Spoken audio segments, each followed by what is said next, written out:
What it do? Today we're gonna talk about how to handle loneliness. Loneliness is a big thing, right? You can call it an epidemic. It's something that a lot of people go through, and oftentimes you just roll into it. You don't even know how you end up in loneliness because the process of ending up in loneliness is something that is very subtle, and it's never something that you truly choose for. But once you're in it, it's a hard and difficult place, right, to get out of. You probably come from an environment where you had to go through your hardships, trauma, and you found ways. Probably you found ways where you ended up with anxiety, insecure about yourself, those type of things. So you unconsciously start feeling bad about yourself. You start to do bad habits to cope with that, and time goes fast, right? Before you know it, you're just socially isolating yourself because it just feels so hard for you to connect with people. But the thing is, eventually you reach an age, right, where you think like, oh, I also want the relationships that people got. That might be a girlfriend or just good friends around you, right? You want to do fun things, and then it will be hard for you, right? It will be hard for you because then you will try to basically desperately make friends. You will put yourself in situations so that you gain some friends. But the hard thing with that is it never really works. It never really works because people, that's one fact about people just in general. People like people that other people like. But when you're socially isolating yourself, then you build all those mental defenses, right, around people, because that's just how the brain works. When you're not socializing with people, your brain is gonna justify it, and you're gonna go probably too deep in your own pain, in your own traumas, and then you will just find ways to not be around people. And I also noticed this with myself, that I was being very judgmental towards people in very small ways.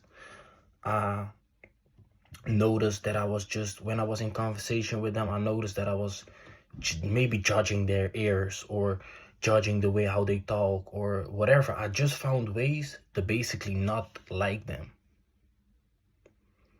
But what you need to realize is those are your own insecurities. And that's just your own insecurities, and you project them onto other people so that you can basically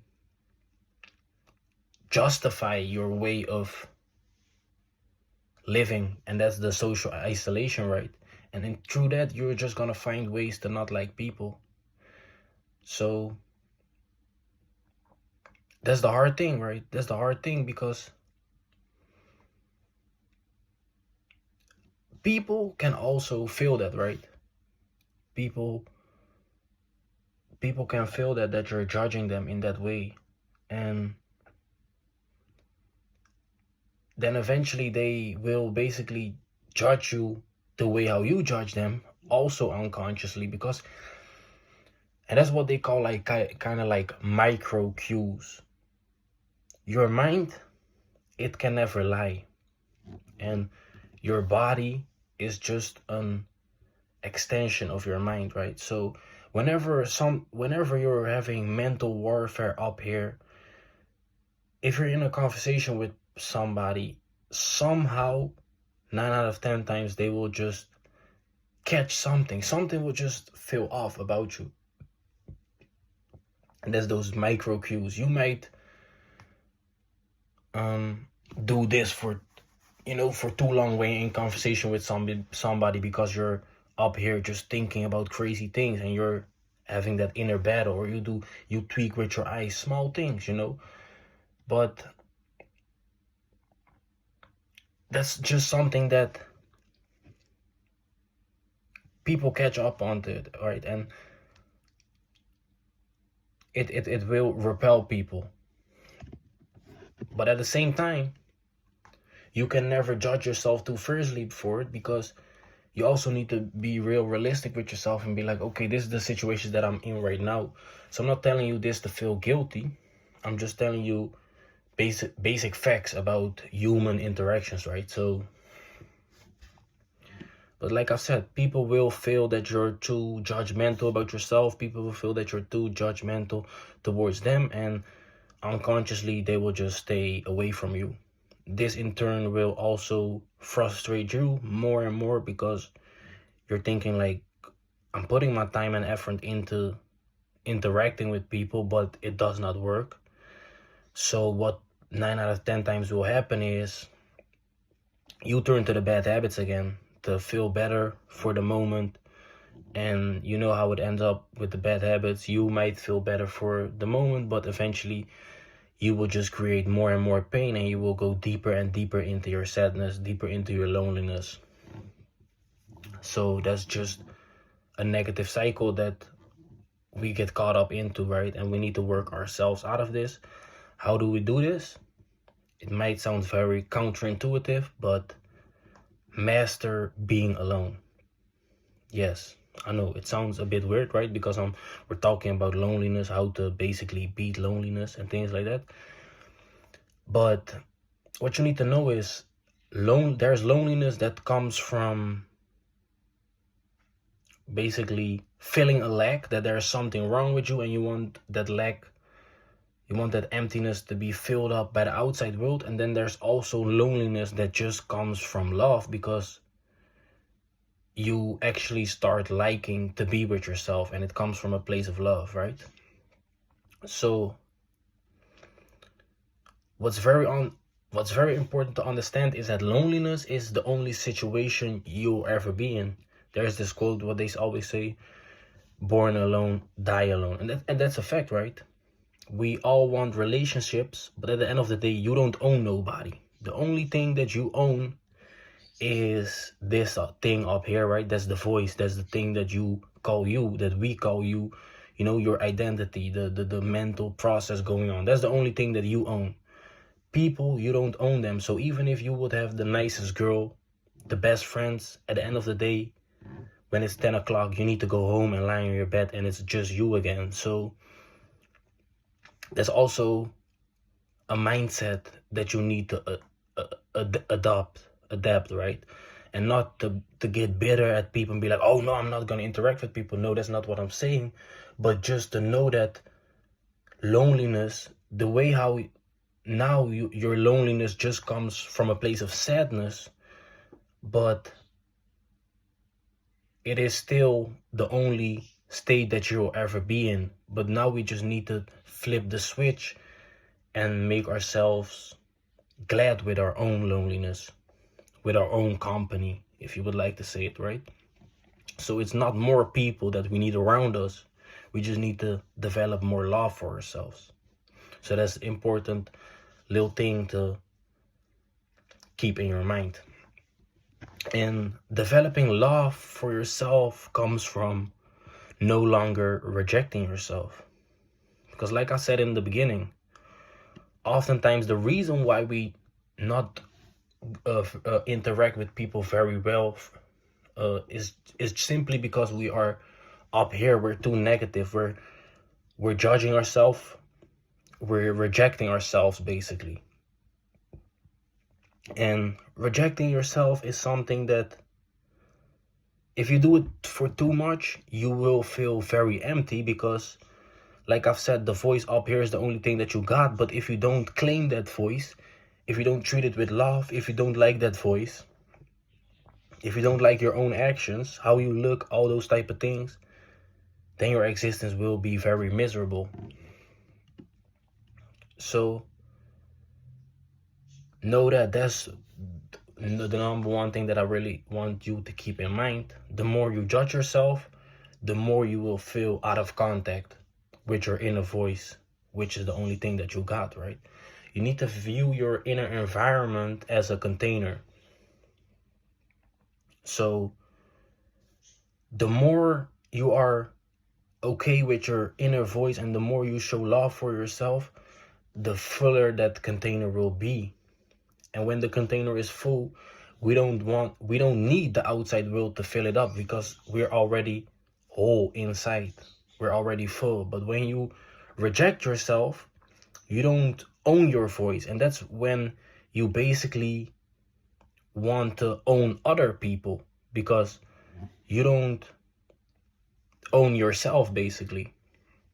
That's when you will be feel that's when you will feel very desperate to, oh, I want to talk with her, I want to be with her, I want to have friends, I want to be with him, and things like that, right? And that's just normal human nature. We all need social interactions, but just know that the more that you fight with your own voice, the more you will feel out of contact, and the more you will feel empty, and you just want to feel the outer world. And you will, you will feel the need to fill it up with the outside world. So I hope you get that point. Now we want to get into like what practices make us develop more love for ourselves, right? Because now we kind of understand the problem. How do we get more love for ourselves? I would say start with writing down what you feel. And this is because I'm talking about owning your voice, right? Owning your mind, owning the mental process that's going on within you. What I noticed, one of the best ways to do that is to write things down, because the inner voice, like I will continue to say, and it might be annoying, but it's all you got, right?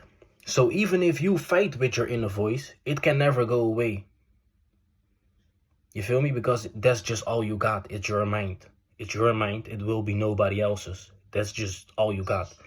So even if we fight with our inner voice, at the end of the day, it won't go anywhere. So that's important to know, because eventually then you will realize, okay, there is no other option than to claim whatever I'm going through, my emotions, my thoughts and actions. It's really you. And that's also the thing. Other people don't know how you think. So that's also, a lot of people feel shame about themselves, shame for their own thinking, but nobody can hear your thinking. Nobody can see your thinking. It's just all up here, and it's up to you to be okay with it. It's nobody else's battle. But when you're writing things down, right, and that's also just scientifically proven, right? It's very good for your nervous system, because just writing things down, you're in a slow, peaceful state, and you really say like, okay, this is what I'm going through, and you start to research it basically. So you feel like, oh, I feel this about myself, and when you write it down, you say like, okay, this is how I feel about myself. And a lot of feelings are just keep getting worse, because we never put emphasis on them. We never give them any attention. And that's a big thing with basically having no love for yourself, right? We don't give our feelings attention, so they just stack up and stack up and stack up. And before we know it, we're just feeling a lot of shame. But it doesn't have to be that way. So start with writing down how you feel. That's very important. And that's just already a huge act of owning your emotions, thoughts, and actions. That's what I call self-awareness journaling. You're no longer running away from yourself. You're accepting whatever you feel, and you start owning up for who you are. This alone will make you feel better already. And the important thing, which I already said in the beginning, feeling better about yourself will automatically lead to feeling better about other people, because like I've said, we judge ourselves too fiercely. We project that judgment onto other people. Other people catch up onto us judging them, and they also find small ways to not like us. That's oftentimes how it goes. let's say 9 out of 10 times. Yes, there are also people that just won't like you in general. That's just a fact that you need to get over with. Nobody, that's just how it goes. No, not everybody will like you, but majority of your social interactions are based on this dynamic, basically. So yeah, like I've said, when you're no longer running away from yourself, you will already feel better. You will no longer judge people. This will already smooth your way into a lot of social interactions. And it will also might make the difference, because that's also a very big thing. Sometimes we don't even give ourselves the chance to be liked by people. I've done it a lot. When you go through loneliness, but at the same time you never approach a girl, you never talk with people in the gym. Then, like, what do you expect? Nobody will walk up to you. Like, it might happen. It has happened to me. It might will happen to you. Probably it already has. But 9 out of 10 interactions that you want to have, you gotta make sure that you will have them. Nobody will walk up to you in the gym and be like, "Oh, I want to be your friend." No, if you see something and it just catches your interest. Maybe for me, for example, when I see somebody training a certain way that I'm interested in the gym, then I automatically ask them what type of sport you do.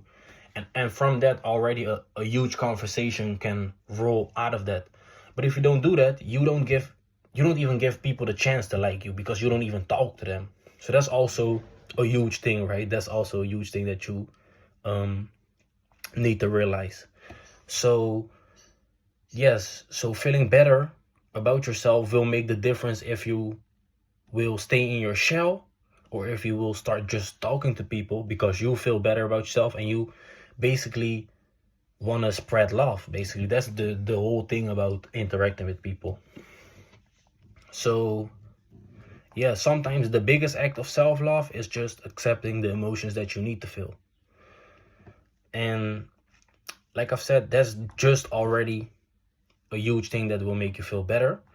But the real magic lies in creating a purpose.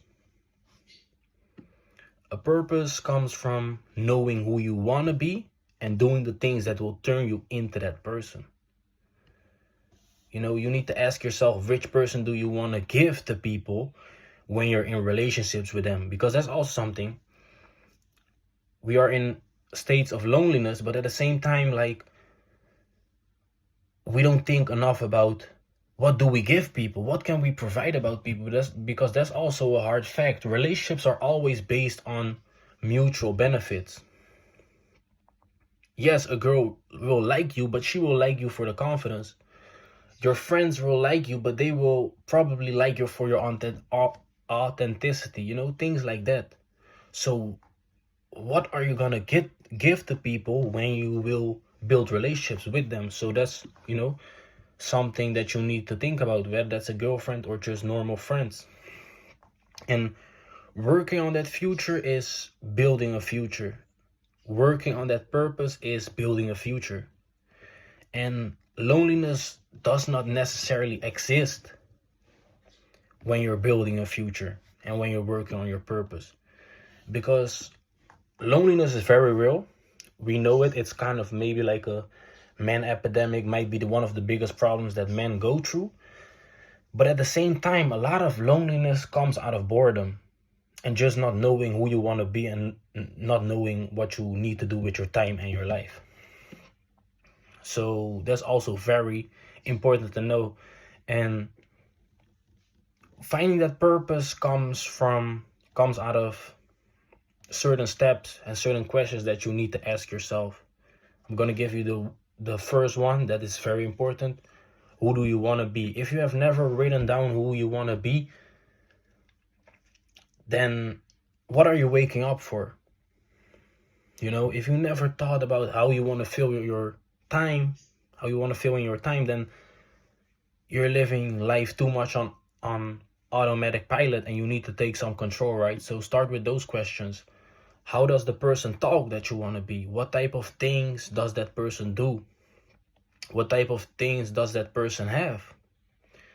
And step 2 is, and that's the most important thing,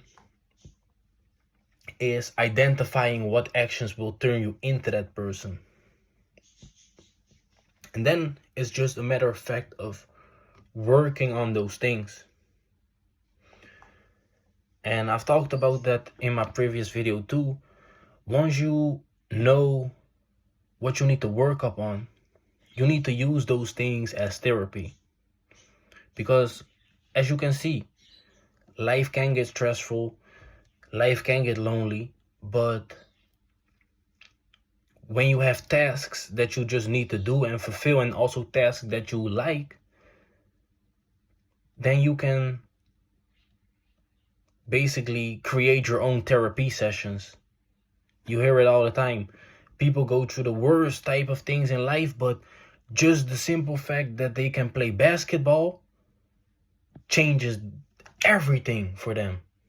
And before they know it, they are Kobe Bryant, or and that's just an example. That's really how things go. So that's also something. When you go through loneliness, that's just the pain. That's just the beginning phase of your story. That's just the pain phase that you need to work yourself out of. Right? And that just comes from accepting who you are, accepting what you feel, owning up those things through journaling. That's just one of the things that works very good. Meditation is also very good, right? That works. But those are just the methods to own up what you feel, or just sometimes lay in bed and feel whatever you need to feel, right? But that's the first thing that you need to do. No longer run away from yourself. No longer run away from your own voice. And then it's just a matter of fact of who do you want to be? How will you feel in your time? Because if you just wake up every day and you don't take control of what's going on in your life, then a lot of things will seem stressful, because you will go to the store and you see people having relationships, you see people, everybody seems happy but you. And that's just what happens when you don't create the things that you need to work up on, the things that you need to do. So like I've said, loneliness is very real, but probably the most important thing that I want you to take away from this video is that the loneliness just is basically a result of you judging yourself too fiercely, and then you projecting that judgment onto other people. And once you stop that judgment, stop that mental warfare from going on, then a lot of that will already fade away. And then especially when you start really creating your character, you start knowing who you want to be, and you start doing those things, then a lot of those things won't even matter anymore, because you don't leave nothing up to chance. You work on your character. You work on your relationships. You become the person that just has the good relationships, right? So that's the most important thing that I want you to take away from this video. Really know who you are and who you want to be. Probably in this moment, you're not that person yet. That's very okay. That's just normal. Like I've said, you're in the beginner's phase. You're in the phase where you feel a lot of pain, but you need to work yourself out of that. So start with your interests. What are things that where you know from, okay, if I do this for an hour, it will feel better. It will feel like a therapy session. Use those things and use it as a slingshot. And before you know it, you really start believing that you can be a better person and be a stronger character in this life. So yeah, with this, I want to end this video.